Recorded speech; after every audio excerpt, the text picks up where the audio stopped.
Well, I will get started. So hello, everyone, and welcome to this knowledge sharing event on school food programs in Ontario and how they're working to rebuild. As many of you know, my name is Carolyn Webb. I work for Sustain Ontario, and I help to coordinate the Coalition for Healthy School Food. And I've also been supporting the coordination of the Ontario chapter of the coalition alongside the Edible Education Network that I've now coordinated for almost 10 years and is kind of just a part of the whole mix of how kind of the network is really shaping to address issues that are pertinent at the time. So I'll be facilitating the conversation today, and I'll speak more about the coalition and the Ontario chapter that's hosting today's event at the start of the presentations.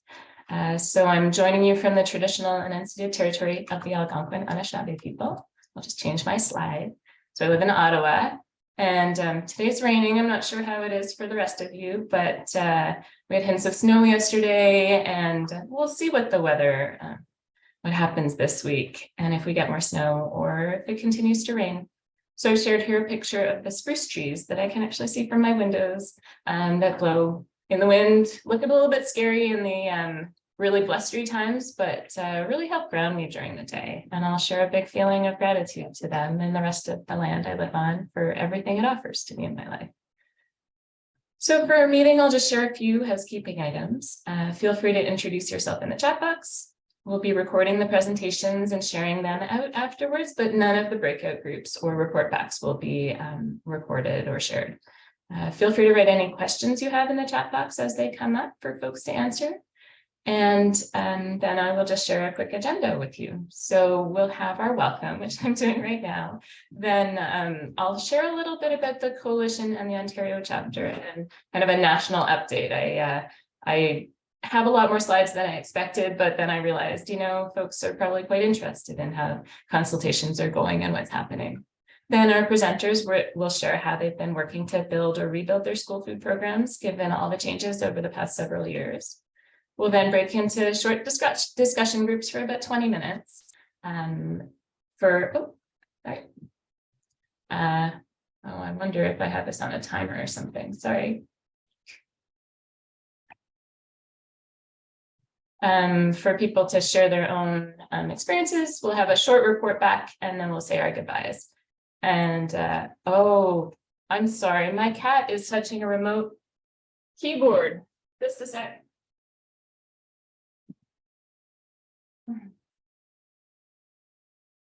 Oh my gosh, that's really silly. We got kittens and life has never been the same.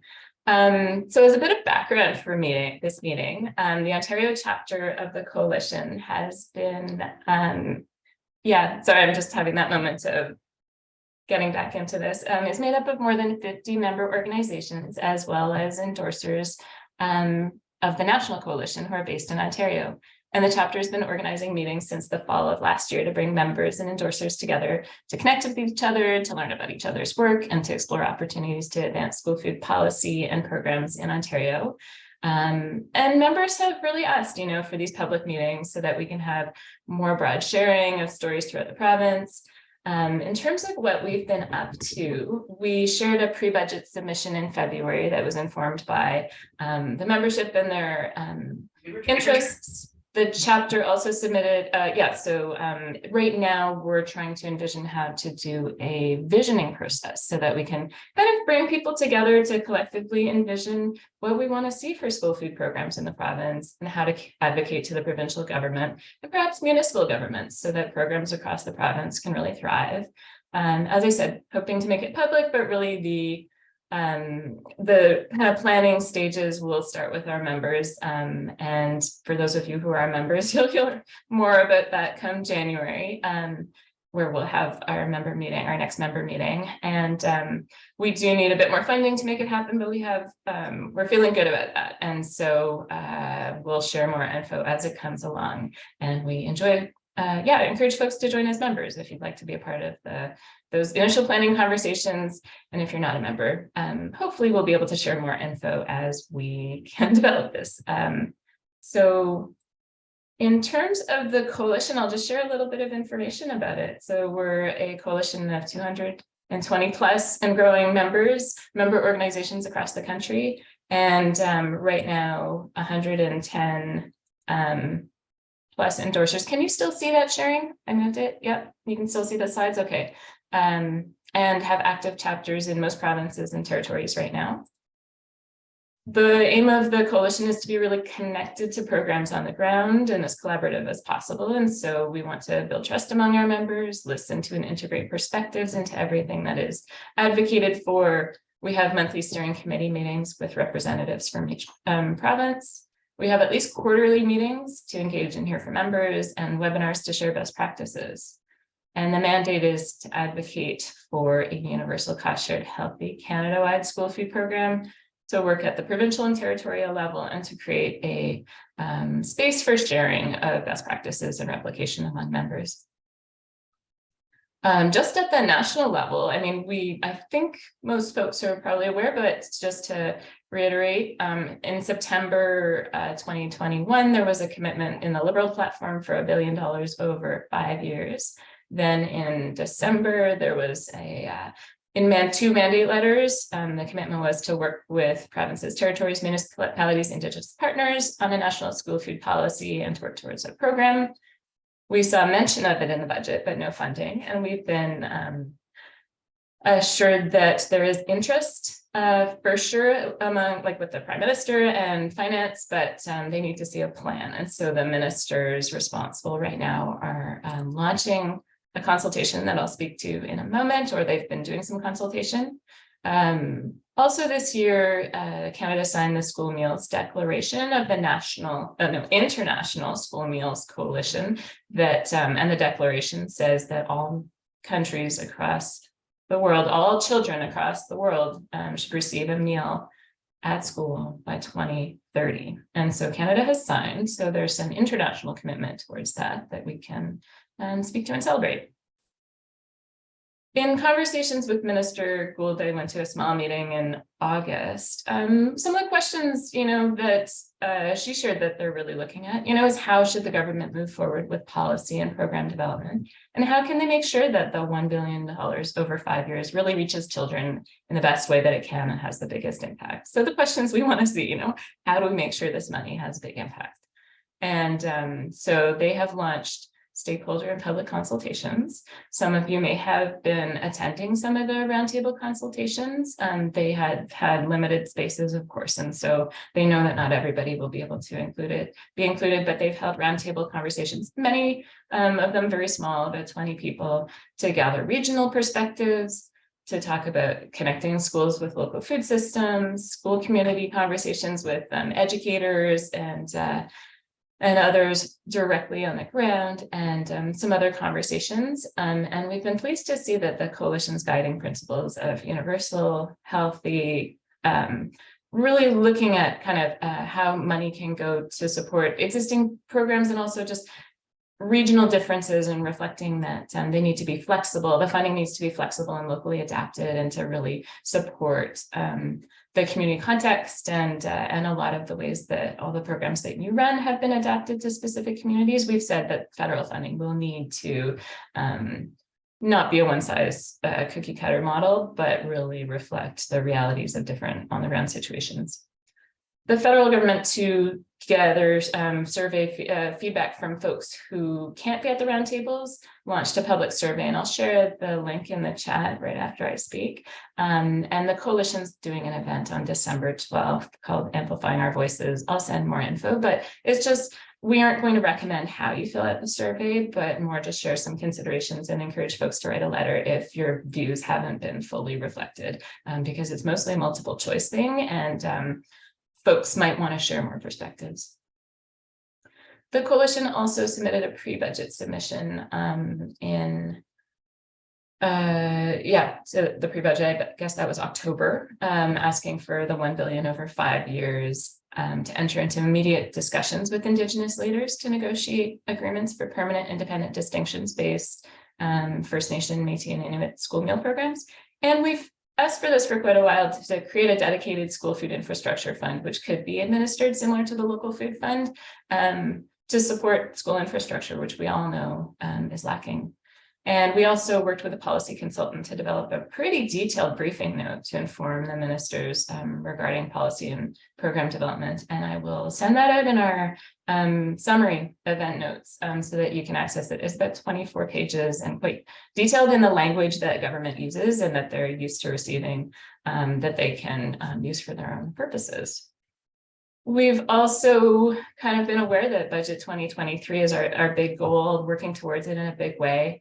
So we hope that the Standing Committee on Finance of the House of Commons will be having hearings across the country. And if they do, we'll be organizing again to make sure that folks do hearings. And I think it was 1 minute last time where you get to go and share what you want to see in the budget for 1 minute. And so we'll hope to get folks at all of the spots across Canada.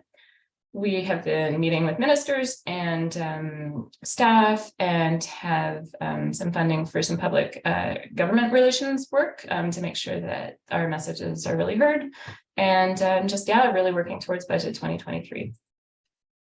I also wanted to raise that there have been significant funding commitments from provinces, especially recognizing food cost increases. And we've seen New Brunswick, Quebec, BC, Newfoundland, and Manitoba. And the big question at the Ontario level is how do we advocate for more provincial funding here in the province, as well as the hoped for federal money that's coming through.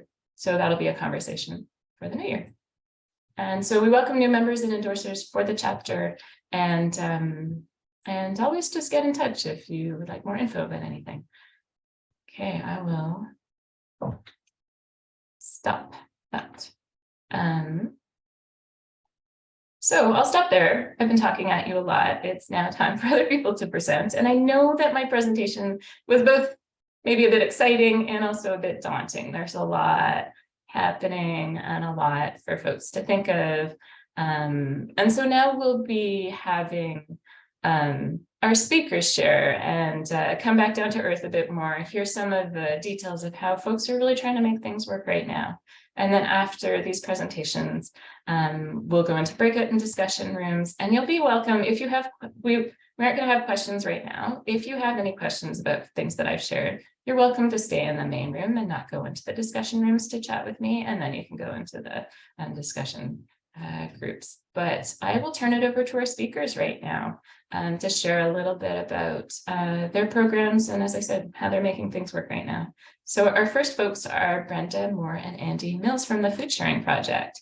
Brenda and Andy, I will turn it over to you for about 8 minutes. Thanks so much, Carolyn. Andy's just getting our slides ready there. So I'm the chair of the Food Sharing Project Board, and Andy is our executive director. The Food Sharing Project was incorporated in 1986, so we've been around for a long time, and we've been providing the food and equipment for the breakfast, lunch, and hearty snack programs that operate in every school across the city of Kingston and the counties of Frontenac and Leadington-Addington ever since. So we have a small staff, very hardworking, dedicated staff members. We are a staff of 3, Andy and 2 warehouse delivery employees.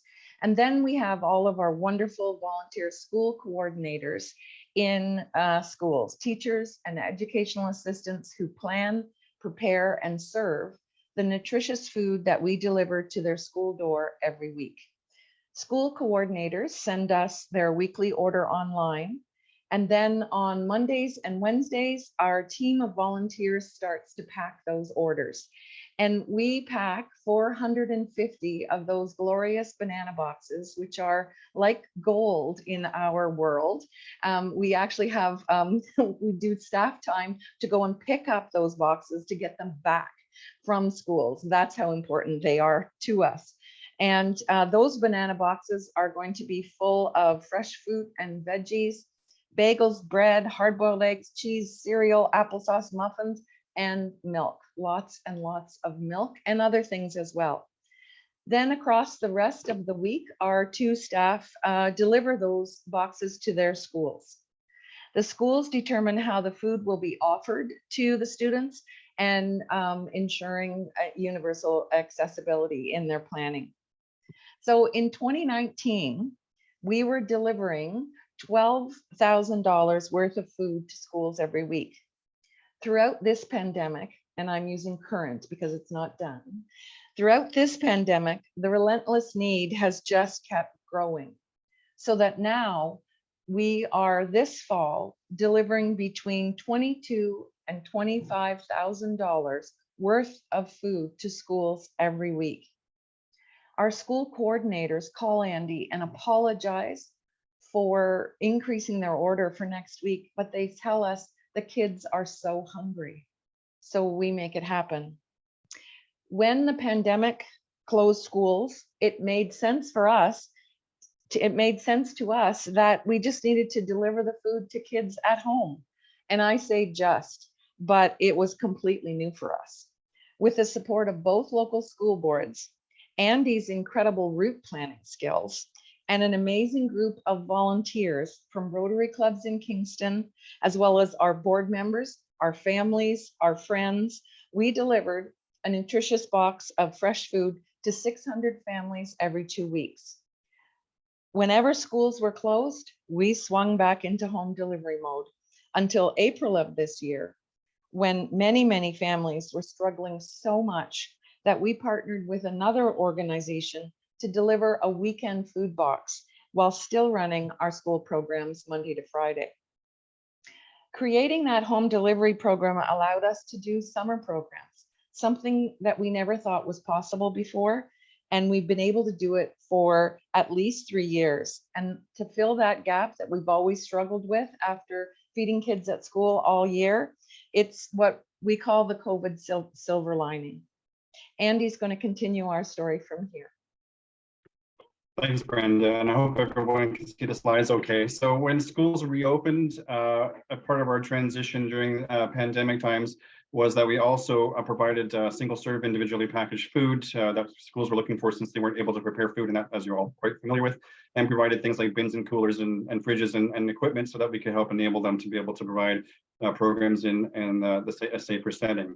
As restrictions began to ease a little bit, we went back and talked to schools and said, how can we get you back to getting more fresh food back on the table for the students? And we did a little survey and got a couple of interesting pieces of feedback. What we heard, first of all, was I don't have time. I barely have time. With staff shortages from the pandemic as a result of that, and so on and so forth, there was just not a lot of time. So then we said, well, can we help you find some volunteers? Can we do a little recruitment for you? And kind of surprisingly to us, they said, no, thank you. Pretty universally. That, of course, relates to the fact that there's not a lot of time to do the food program, never mind involve volunteers. So we thought, what can we do to help? What else can we do to help? We did a little pilot project where we worked with a commercial kitchen that through a local organization, social enterprise that employs adults living with mental illness who do kitchen food preparation. And we got 12 schools on a little pilot project to create meals that were a little more robust, a little more substantial. So basically pre-made meals to save the time of making the meals at the schools. Of course, this was really successful, and but it was only 12 schools, and it was after a few months, after we piloted the project with thanks to a grant from the local community foundation, we realized that there were some logistical issues. Financially, it was a little more expensive than we planned because, of course, there's a labor cost, and there's issues about shelf life, and could we expand that? So for now, we've sort of packaged up those learnings and put them aside, and looking at going forward with that once we get a little more up to speed with things. So other ways that we're supporting schools now that we're full bore back to doing our food boxes, as Brenda was showing in the pictures earlier, is we're, in the meantime, because school coordinators order from a list, we have an opportunity to affect their choices by adding more fresh foods on that list to sort of encourage them to think about adding those back in, like increasing the number of fresh fruits and vegetables. And we're also starting to set limits and even remove some items that are packaged or perhaps less healthy items. So things like cutting back on granola bars and single wrap muffins and encouraging other options like that. We still do carry those convenience items, especially for schools that really do have limited human resources, which is continuing to be a challenge. We're also working on helping schools by enhancing their program, by giving them the tools so that they are able to expand when they have the human resource capacity to do that. So we've been working with public health locally to create a facility assessment tool, and we're going to be applying that, talking to all of our schools and creating a baseline for what equipment that you do have, 2 minutes. Oh my goodness, Carolyn. So we're going to try and see if we can get them better. So I have to really rocket through this now, get them some more equipment. What we're seeing from a supply perspective is an increasing volume of fresh fruits and vegetables, which is great. More assemblable food, so bagels and bread and tuna and things that people are making. So we're seeing that schools are moving that way. We did a quick little survey to ask schools in light of this conversation, how you are rebuilding, and this is some feedback from some good contacts that I have, that they are continuing with bin programs, but they're starting to do things like eating in classrooms for spacing, getting students involved, introducing some breakfast programs, getting folks involved in preparing the food. So there is a slow rebuild, and teachers are being, and EAs are being creative in new ways of expanding their food program.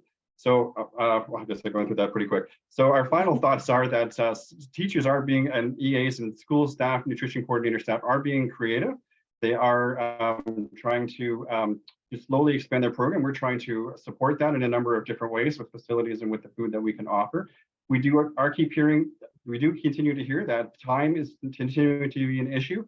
And related to that, of course, is increasing fresh food, which is, how can we do that? Make prepared food when time is of such a limitation. So a couple of things that will leave you sort of with consideration for us, but maybe also for you, is are there ways that we can support with external staff? If school staff are limited on time, are there ways we can support with human resources to help fill that gap? And if not human resources, are there other ways we can support with different food products, for example, food that's not maybe reliant on heavy human resources to be able to prepare that food? So just a couple of things to consider as we go forward. And with that, I will leave you with wishes of the season from our Santa Claus parade, and I'm happy to answer any questions. Thanks so much, Andy and Brenda. And sorry to cap it, and appreciate you, ending in the 8 minutes, and just really lovely to hear about the program and some of the pieces. That is a lot and very full. Thanks so much. And for those of you who will be in a breakout group with Brenda or Andy, you'll be able to ask them more questions about the program then. And if I could have those slides, I can share them out with everybody. Up to you. Yep. So thanks, everyone. Next, I will ask Abhi Potdar to speak about, I'll let you speak to that. Abhi. All right, thank you. I thought I wasn't going number 3. But sorry. So I was relaxing a little bit. But anyways, can everyone see my screen? Yeah, we can still see the slides on. Oh, that's perfect. Thanks, Abhi. Okay, I'm just going to start my timer here, so I'm keeping track of the time. But thank you very much, Carolyn, for inviting me. My name is Abhi Potdar, and I am the founder of Nutrition Blocs. We are a new nonprofit based out of Ottawa. And what we do is we design and develop different food programs. And as I said, our mission, as you can see, is to design and develop programs that increase access to fresh, healthy, and nutritious meals. We do believe in building collaborative programs. So all our programs are built in collaboration with existing organizations in Ottawa, because we believe that's the only way to create a collective impact or a much larger impact in the community. What we're going to talk today about is, again, as I said, we are a small nonprofit. We work with different organizations, but I do come with a school meal background, and I wanted to talk about the future, looking outward, and how do school districts or cities and towns build capacity to prepare themselves for the funding that's coming our way. How do we design comprehensive food programs that include breakfast, lunch, after school snack programs? How do we create equity in terms of increasing access, but also focusing on children that come from the most vulnerable communities or families? So again, there are program designers that might think about, should we look at design thinking? Should we look at system thinking? And again, the answer is going to be in between. But whatever we do, we have to look at the 8 guiding principles. I'm not going to go through them, but these are the coalition's principles. And how do we design a program where we can embed these principles within our operating model? So that's what we're going to talk about today a little bit. But for any program to begin, or to when you design a program, I think the first thing to know is, okay, what is your budget and what is some of the data that's available to us? It's very important. So we're going to talk about designing by data. As we know, we have about 5.8 million people, or about 15.5% of all Canadians facing some form of food insecurity. 1 in 5 children, so about 20% of our children face food insecurity. We have 5.7 million children enrolled in schools, out of which 5.2 are in public schools, and roughly a little over 1 million kids face food insecurity every day. The proposed funding for the national school program right now from the federal government is roughly about $200 million a year. Provincial, we're talking from an Ontario context, we don't know. I'm happy to see provinces like BC, like 64 million. I hope Ontario is matching it at that level. So we'll just see what that means. In Ontario, a typical public school has about 194 days. So what does that federal funding translate?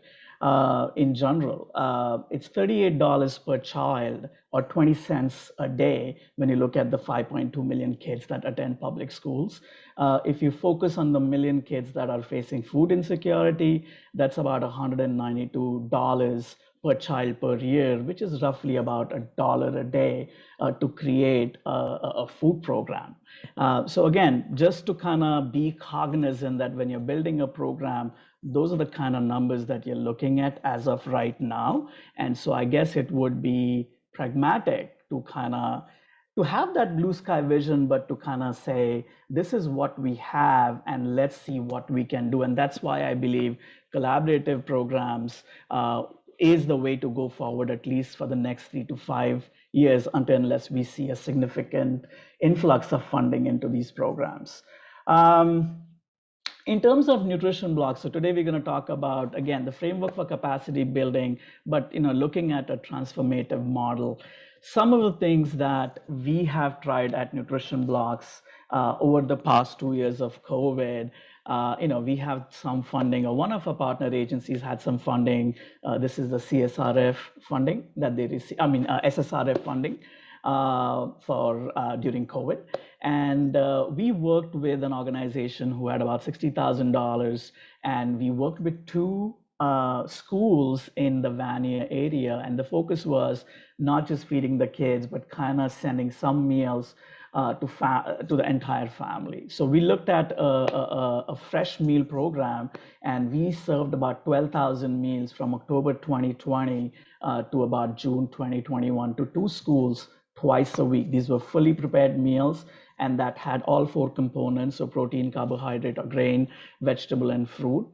Similarly, we had a similar program with the Boys and Girls Club. Same thing, we sent meals, prepared meals to Boys and Girls Clubs, 3 Boys and Girls Clubs in Ottawa, and those kids got a meal to take home, either as a dinner for later that evening or a school lunch for the next day. And finally, this past summer, we did a summer program where we served about a little over 4,000 meals to about 10 summer camp sites. The program was funded by the city, and we're looking to expand that program in the next years. All these programs were in partnership with local food enterprises and charities that had kitchens. They were all prepared in a commercial kitchen, and the family meals were roughly about $10 a meal for a family of 4. The Boys and Girls Club and the summer camp meals were roughly around $3 a meal for a hot meal. So that's what we were able to do. And then looking forward, these are just, I guess, icebreakers, conversation starters. I have some background, as I said, working in the school food in the US system. So I just thought I would put out a few models. We can discuss them in the breakout session, but these are some of the models that I think could work, and each city, each town's going to be different. But one of the most logical model is cafeteria and kitchens in schools, where you can have scratch cooking, fresh meals, farm to school, provides more employment. So those are the high points. But of course, you're dealing with very large infrastructure costs and also a very large team. But it is the most efficient way to embed the 8 principles that the coalition has put forward. In absence of a kitchen, I guess a dining room with a pantry kitchen would be your next best choice. Again, with a pantry kitchen, you're looking at like maybe a bain-marie, maybe an oven to heat the food or store the food, a holding unit. And then the meals are prepared at an offsite location. So that's another model that we could look at. And this is the final slide.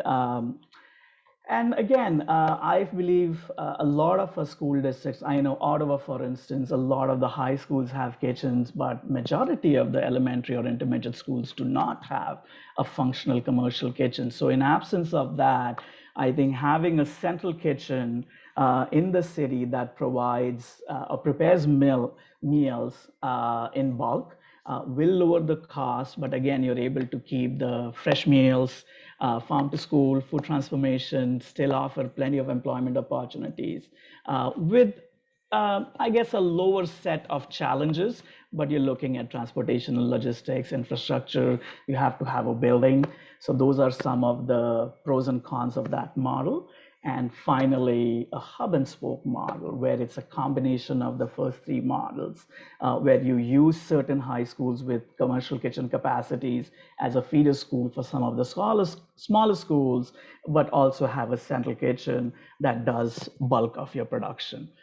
And food trucks and kiosks, that's something emerging in Ottawa, again, something to think of in terms of a delivery model. So yeah, that's all I have for today, is how do we look at building capacity?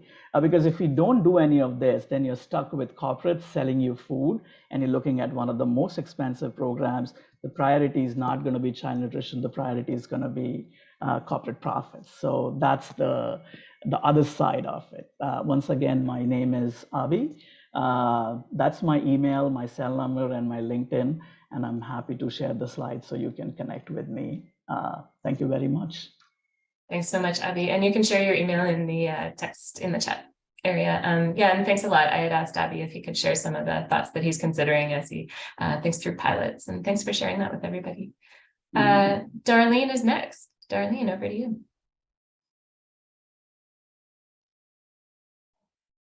Thank you. Thank you. Hi, everyone. I'm Darlene Edmonds, and I'm with Haldimand Norfolk Reach as the Food and Logistics Coordinator. And my region is Hamilton Niagara, which takes in Brant County, and Haldimand Norfolk.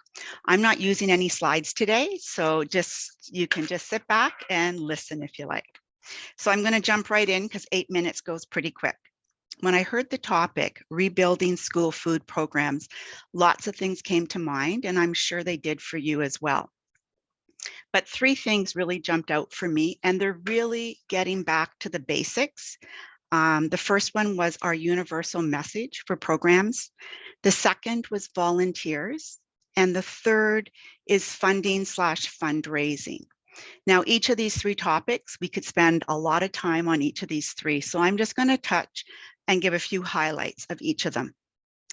The first one is getting back to our roots of universal programs. Over the pandemic, many of our end users were those in higher needs area. Not that we directed it that way, but it happened that way. Gift cards were given out to families who needed it. Schools were able to connect with families that they knew would benefit by those direct resources. Food boxes went out through food banks, community hubs, and family centers. And those families and students that could get to those centers to access the food, they did that. Across the province, many models took place. We heard of a couple already. And so food was accessed in many different ways. Again, we've been trained to deliver universal programs, but over the pandemic, the need was so great and there wasn't enough to go around to everyone. So they became very targeted programs. Now here we are, supposedly post-pandemic, and now we've got to get back to our universal programs. We've got to get back to the roots of our programs and what those basic needs are when we look at our universal programs. And we all know the reasons why we need student nutrition programs at school. And I'm not going to list them all because we know what they all are. But I think it's time that we do start to use maybe social media to get back and promote universal programs and that message of universal programs. Just Monday night, a Niagara Nutrition Partners didn't know I was speaking about this, but they sent out a post on Monday night on Instagram. And I think Carolyn's going to share it in the chat, or Megan, I know Megan's on. And it was a great Instagram post about universal programs and sustainability of the student nutrition programs. And I really think that, you know, some community groups now have seen, maybe for the past 2 years, a targeted approach. And now is our time to remind everyone about our universal access to programs and our universal programs here in Ontario. The next area was volunteers. And for volunteers, again, for the past 2 years, volunteers really haven't been involved in our programs. In some areas, yes, but in most areas, no. So now here we are, 2022-23, we have an opportunity to re-engage the volunteers that we've lost and to reach out to those new volunteers.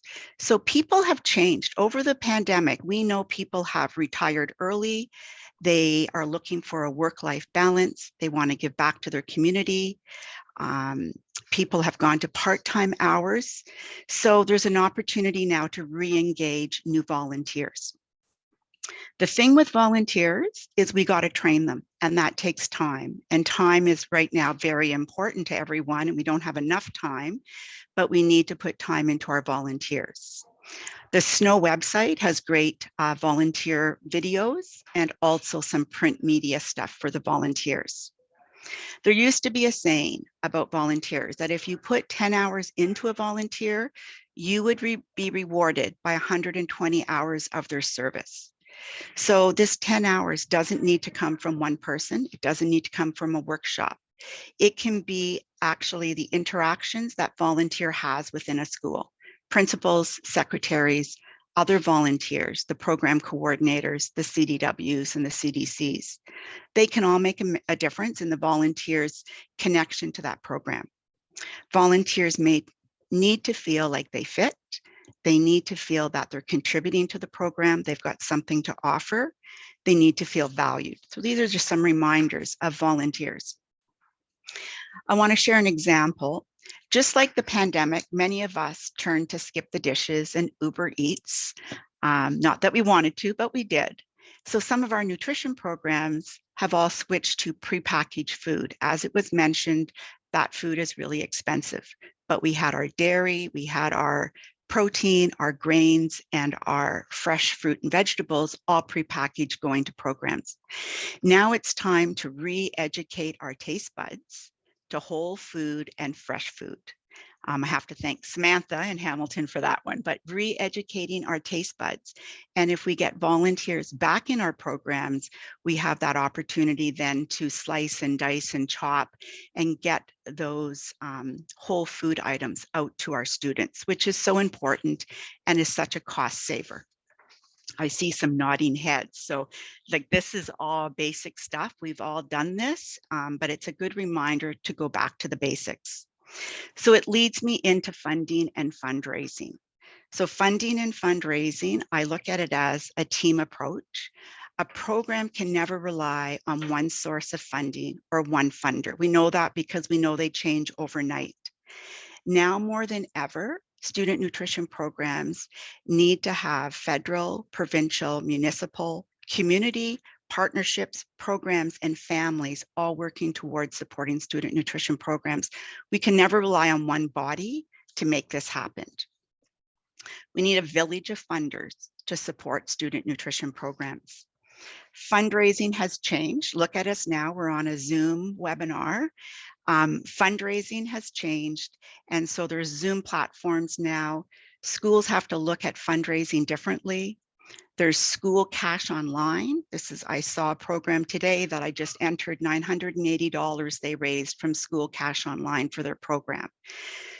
So things are different out there. The community ask is growing as well. So you have to be creative on what you ask. And if you're going to ask for money, the bottom line is you need to know what your cost of your program is. So getting back to making a budget and knowing what that reality cost is and sharing that cost. It's very important to share what your program costs, because we all know they cost thousands of dollars. So in closing, I want to acknowledge that at this time, the need is so great and at so many levels. In schools, in our communities, and in our homes, student nutrition programs can't be the answer to everything, but we can do student nutrition programs really well. And that's it. We can talk more in the breakout groups. Thanks so much, Darlene. A lot of inspiring messages there, and just really appreciate hearing your reflections on some of those key aspects of student nutrition programs. All right, I will pass it along to our last speaker, Anita.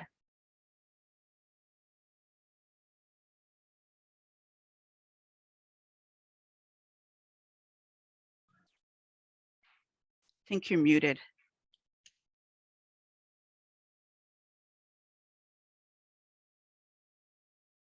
I can't hear you, Anita. Better? Yeah, we can hear you now. Great. You're good. I've been given some expertise on how to get this screen off, or the notes off the screen, but unfortunately I'm not able to do that. So I'm just going to do this. I hope everybody can see that. And Carolyn, thanks. It's really, thank you very much for giving me the opportunity to share how the Children's Foundation Food and Friends team are rebuilding our school food programs. My name is Anita Macfarlane. I am the program director of the Food and Friends program, which covers Wellington, Dufferin, and Guelph. I hope to get you through this agenda in about 10 minutes, and I know that Carolyn will let me know when I'm 2 minutes, so thank you for that in advance, Carolyn. So the Food and Friends program is a program of the Children's Foundation of Guelph and Wellington, and we hope to bring healthy food to hungry minds. A breakfast, morning meal, snack, and lunch programs offered throughout Dufferin, Wellington, and Guelph agencies and schools provide an atmosphere of social inclusion amongst students who may otherwise feel marginalized. The students have decreased disruptive behaviors in the classroom, learn healthy eating habits, and build strong social skills. And our programs are mostly volunteer-based. And I see a lot of comparison, or a lot of I'm losing my words, similarities to all of the programs that have been discussed already. So thank you for kind of leading the way, Darlene and Brenda and Andy and Abhi. So the Food and Friends program, whoops, there we go. Food and Friends program, the support that we offer vulnerable children and youth in the community, we do it mainly by, I won't read all of this, but I'm just going to give a couple key pieces by applying for grants for the programs and ensuring that the criteria and the reporting requirements for the grants are fulfilled, as well as assisting the individual programs with local fundraising. We also help to recruit volunteers and train them. We are providing continuity and assistance in administration, and mainly the quality and assurance regarding guidelines and standards, and also organizing forums to promote best practices. So providing nutrition programs had been a challenge since the 2019-20 school year, with the start of the teacher strike and then the COVID pandemic. We work towards continuing our support of the most vulnerable in our community, despite the challenges presented. And we were especially, of course, concerned about the kids that participated in the Food and Friends student nutrition programs. In response, the Food and Friends at Home initiative was created, which responded to requests from caretakers and delivered food right to their homes. The initiative was intended for parents or guardians with children and youth supported by the Children's Foundation Food and Friends program to submit a request for a Food and Friends at home kit. The form included the obvious things like names, addresses, phone numbers. Emails were important for communication, as well as delivery information and instructions, which included also a preference for time, which was kind of challenging sometimes for sure. Of course, the number of children, youth in the households, and which kids attend or which schools the kids attended. We also asked for allergy or dietary restrictions, which helped us to create some culturally appropriate menus for the families. We recognize that in-school student nutrition programming was and is the ideal setting for students to receive this nutrition. And this Food and Friends at Home initiative was an interim measure, and we acknowledged recipients relied heavily on the food that we supported during that pandemic. Here's some statistics for you. These came of this, the statistics are from March 2020 to 22. And this slide really minimizes the humongous effort that this initiative took out of our staff and all of the people here at the Children's Foundation and the 120 volunteers who helped us to pack and deliver the food. The highest number of students we had were about 1,700. Usually about through the student nutrition programs at schools, it would have been around 18,000. And then the number of families that we delivered to, homes that we delivered to at the highest got to 645. And the number of meals that we served was about $450,000. And again, through the without the pandemic, it would have been somewhere around 870,000 meals. And in 2018, we actually got up to 2.1 million meals that were served. So you can see the decline in that. What we're doing to rebuild now is the Food and Friends team of 4 continues to work hand in hand with the staff and volunteers of the programs to ensure available funds are being effectively and efficiently managed, while ensuring the students are receiving nutrition that fits within the nutrition guidelines. We are helping support with fundraising. As Darlene mentioned, it's more important than ever to make sure that we are helping the programs with the higher costs of food these days. Also the reporting, data tracking, and when Darlene said, you know, we have to figure out what the cost of the program really is. I don't think we have a true idea of what a cost a cost per meal is these days. And also volunteer recruitment, because again, Darlene hit on this, that a lot of the volunteers were lost during the COVID. We're also looking at creating efficiencies to be more efficient by reviewing standard operating procedures so that it allows us to be more consistent in our work. We also are taking a look, a more fulsome look at the funding allocations to ensure that the expenses match the income of the individual programs. And we're also looking at contingency planning, just in, you know, should a strike or another pandemic hit, which I think Brenda mentioned, we're not out of it yet. So that's something to consider as well. We're also trying to be more collaborative in our community and to strengthen the partnerships that we already have. There's lots on this screen and I won't go through all of them, but I did want to highlight the Sustain Ontario HAFA Community Connectors, which has been, HAFA is Headwaters Food and Farming Alliance. We're involved in the community connectors to get out to the schools to see what they need.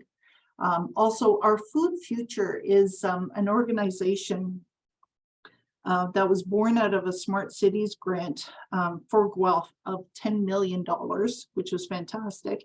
And it aims to address food insecurity issues by creating Canada's first circular food economy and reimagining how we produce, distribute, and sell and consume food. It's a really big thanks, Carolyn. Really big organization that we are working with to do all of that work, which is really great. And the Seed, we're also collaborating with partners to do grant applications. and The Seed, who is an organization that's working to build a new kind of food system fueled by the community and filled with dignity. It's a great organization to be part of, and also hosts us as their warehouse at their organization. Looking to the future, the Children's Foundation of Guelph and Wellington is currently in the process of developing an updated strategic plan. The first phase in the process was information gathering and included a broad online survey, one-on-one interviews, and 4 focus groups. And the areas where we feel that we can make the biggest difference is in mental health. And must say that the Children's Foundation already does contribute directly or indirectly to mental health of young people by offering sports, support for sports camps, music, as well as healthy food, of course. Food insecurity, of course, we all know that that is a big issue right now, and that it is a growing concern and will continue to be, they're saying, till 2030, possibly because of COVID.